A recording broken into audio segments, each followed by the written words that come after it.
What's up, fight fans? Just wanted to give you my take on Tank versus Ryan Garcia.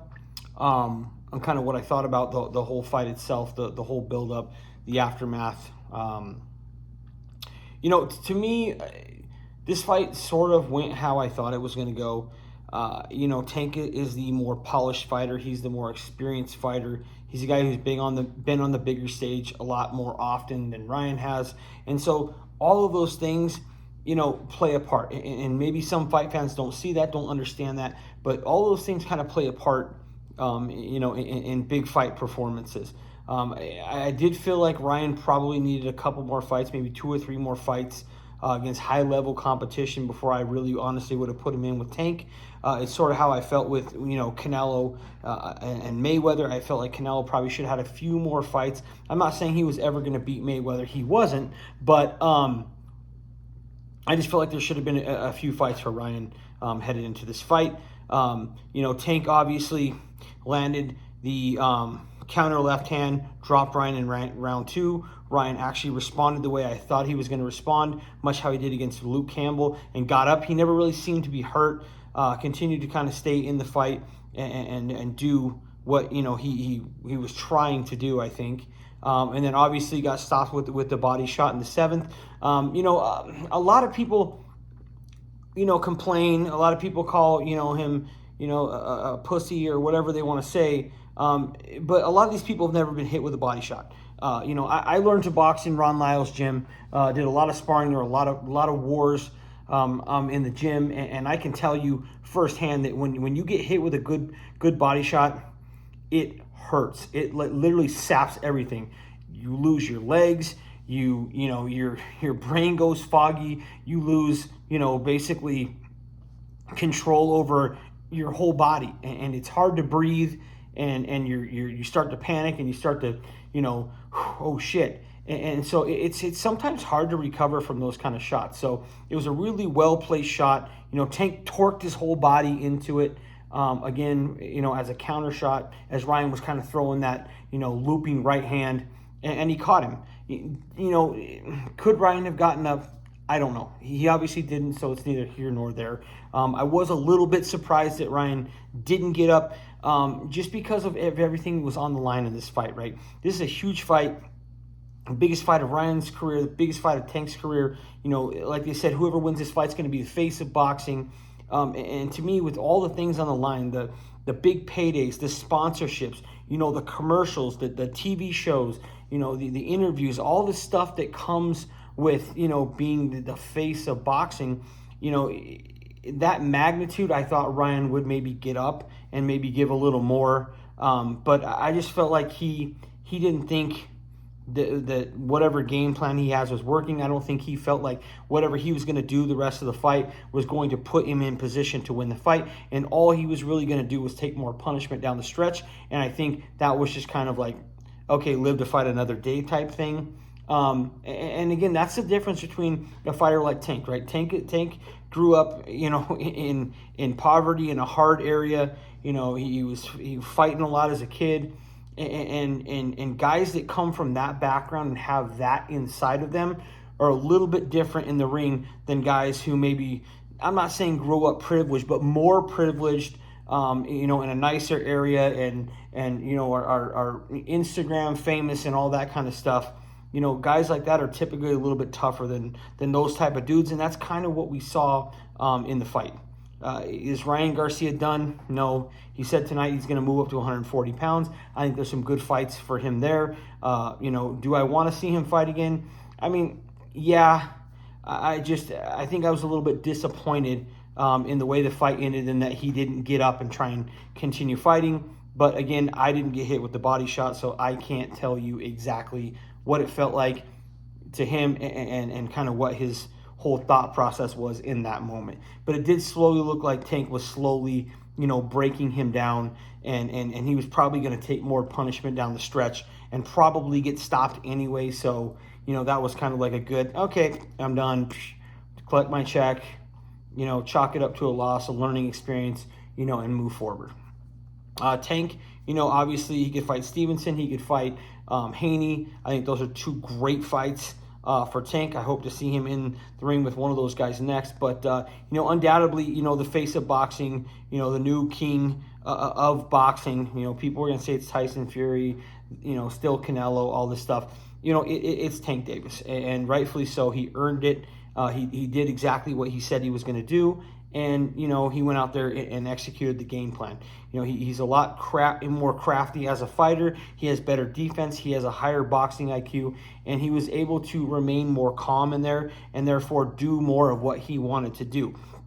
Now, even if Ryan was a little bit more calm, was he going to be able to win the fight? I don't know. I just think Tank was a little bit too much skilled and seasoned at this point of his career than Ryan was, and that's just how I felt it was going to go kind of all along. I had no rooting interest in this fight. I just wanted to see a good fight. I wanted to see something that lived up to the hype, that lived up to the billing, and did it in a way, yes. In a way, no. I would have liked to seen, it maybe go, 8, 9, 10, and then maybe somebody, get the knockout. But I can't really complain because it was definitely more exciting than, the Mayweather-Pacquiao fight was.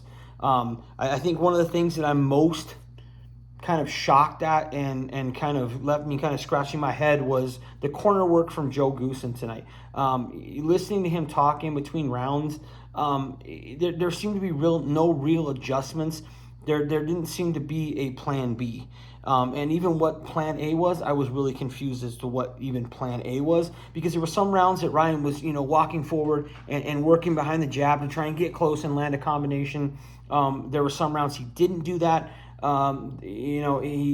He jumped in, obviously, and got caught. He had some good exchanges with Tank where he landed some good, good hard shots inside in exchanges, but never anything that really changed, kind of the complexion of the fight. And to me, I was just really shocked that Goossen didn't tell him, to kind of make some adjustments, and he allowed, Tank to kind of take his height and his reach away. And Goossen never really told him to, go back to that.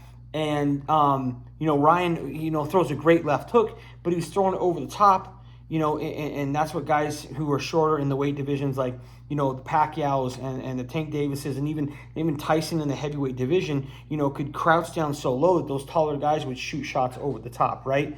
And to me, one thing that I would have liked to have seen, Ryan do a little bit more of was maybe double up on the jab, and kind of maybe use a couple more feints, and then when Tank would kind of come in and try and throw that left, to try and counter it with the right hand.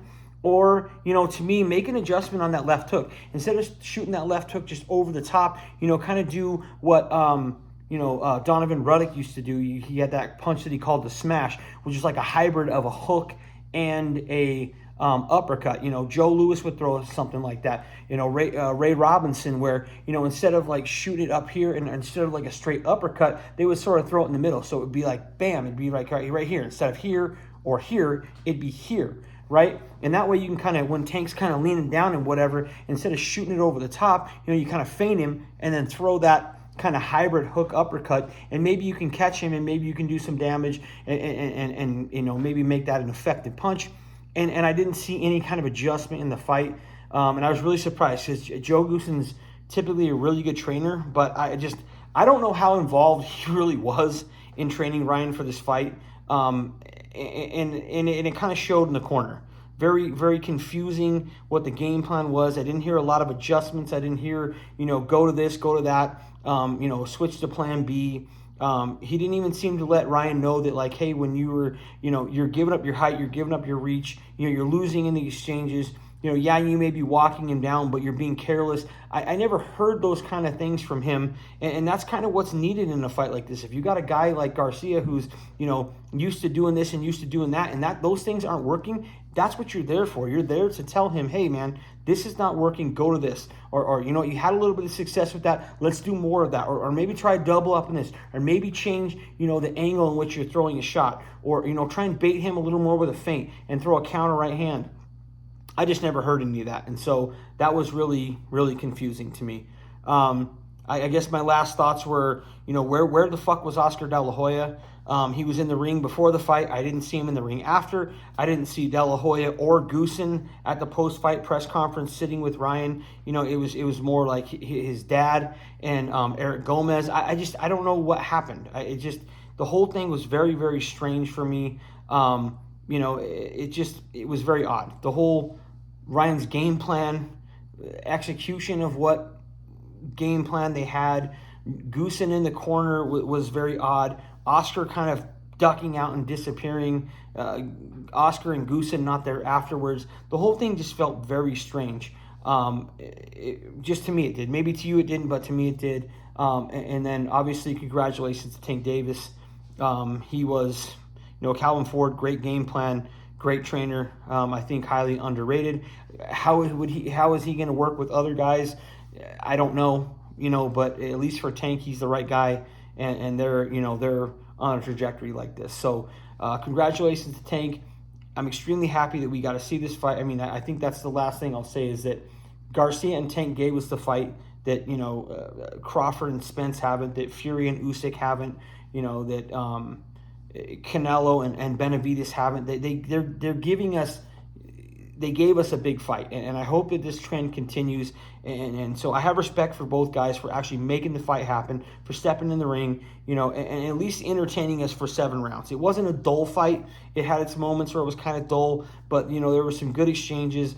I was thoroughly enjoying the fight until it ended. So props to both guys. This is a positive for boxing. This is a win for boxing, and I hope that all these other big stars moving forward will take notice of this, want to risk it all and face each other and actually go and do that. So let me know in the comment section below what you thought about the fight, where you think both these guys go forward. Who do you want to see them fight? What big fights do you want to see or hope get made here in the future? Subscribe to the channel if you want. Share the video. Give it a thumbs up. I always appreciate that. Until the next time, I'm out of here.